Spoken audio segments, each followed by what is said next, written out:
like apples? You do? That's good. What if I told you that you were going to have to eat apples for breakfast, for lunch, and for dinner? And not just today, only apples, but all this week, and the following week, and the next week, the entire year, nothing but apples is what you're going to eat. Would you like the look of this little thing quite so good then? No, no, that's just too much apple.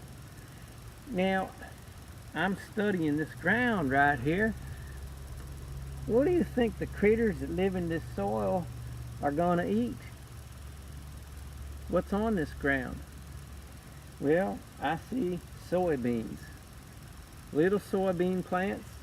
I see a dandelion plant here. But that's their two choices.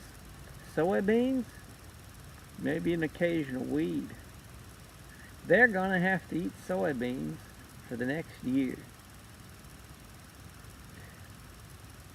Do you think critters like it better here or here? Now, if you look around us here, what kind of things are there to eat? Well, right here, this is a sunflower. No sunflower yet. Right down here, this be a turnip. I could eat this. It don't look too bad. They could eat the top. Come winter, this is pretty good. There also be radishes. Around here somewhere, radish. They don't have much of a radish on yet, but we got back here this little thing with the funky seed pod. This is barley in here. And then back here behind me you have yellow clover coming up through. You got a number of different things. Of course you have a healthy helping of weeds and a little more grass than I'd like still too. So you think that these critters would like to eat here? Well, that's right. There's a whole lot more variety. This is like a smorgasbord as opposed to apples, apples, apples, apples, apples, apples. Every meal. So soil can't be healthy unless the critters in the soil are healthy, because the soils in the soil, like worms and bacteria, they be making the soil. And if they aren't healthy, if they aren't getting a variety in their diet, a balanced diet, they can't be healthy. Just like you and me, we can't be healthy if we don't have a varied diet. We get sick on apples eventually. So the deer are drawn to something like this, just as all types of animals are drawn to something like this, because they can find what they need. There's diversity, so a deer can come out here and they can have a little sunflower if they're hankering for that. They can have some turnip if they want that. They can have some clover. There's a lot of little barley, little clover. Go on down that way, get some buckwheat, some other things. They want to hide out, take a nap. They go out to the woods, get some different type of browse in the woods. If they want a nice drink, creeks that way. Diversity. They say that animals love the edge, because the edge is where different habitats come together. So it's a beautiful thing where we have a fence row coming together. We got a woods here, we got a creek down yonder, we got a little food plot here, and over the years it'll draw more diversity of plants and insects. They look nice. So my main goal of planting of this food plot or this cover crop is not actually hunting. It's to improve the soil and the diversity. And by improving diversity in soil, everything should benefit. So the goal is kill off the grass, the monoculture, sow in diverse seed species, like I pointed out the different types, and then let natural succession kind of take hold. And next year I probably won't even come back here and do anything to this spot. Sure, there's going to be a lot of thistles here, but there's going to be some trees. Some of these things will be back. The yellow clover, biennial, it will be back. Some of this may reseed itself somewhat, but I'll move right next door and put in a different plot or over a little ways, and let's see what happens to this area. Break up some more grass. Don't try to do it all at once, just a little bit every year.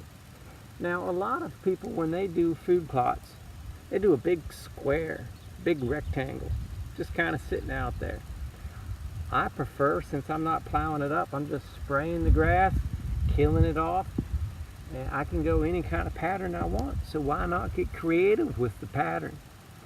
So I took a trail, like a wide trail coming down this way, a little wide trail coming in this way. They meet together, go off that way, and split off in a couple directions. Now this trail goes down close to the woods, hoping that the deer will feel comfortable, come on out, have a little meal during hunting season. So it's kind of exciting to see what's happening and what you can tweak with nature, because nature will do a lot of these things. Given time, this field will revert back to something wild, but we can help it happen a little bit faster and make it grow something a little bit tastier along the way. I planted 5 strips last year, not this year, last year, and most of the strips I just planted 1 or 2 different species of plants. Now most of those were annuals, meaning they're dead already, but some of these were biennials or perennials.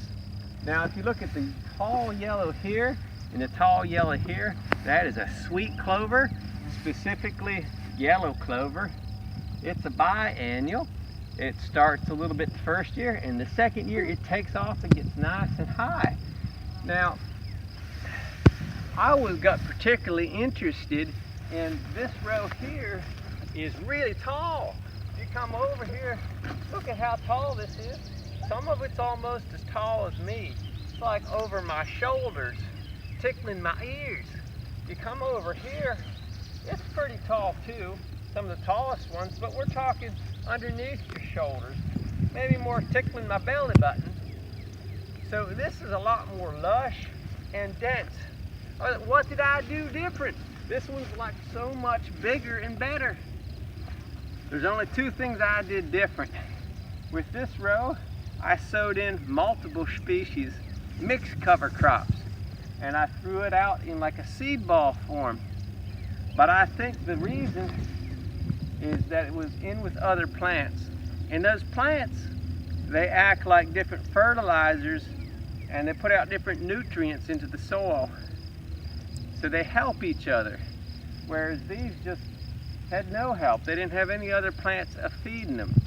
So I think what I'm seeing here is, like some of these other guys say, it's important to mix your seed types. Mix them together. I'm going to try to recreate this, try to find the 5 or 6 same seeds that I sowed together and see how it turns out. There's a lot of other happy things happening here. The killing off the grass has made way for milkweed, and the monarch butterflies like those, and of course we got the thistles. That's not so exciting, but birds, a lot of things like the thistles too. So, and oh, down here we have bird's foot trefoil. I imagine it's an annual, but it's coming back. Pretty little yellow flower, and there's a pretty thick covering of that. Good stuff.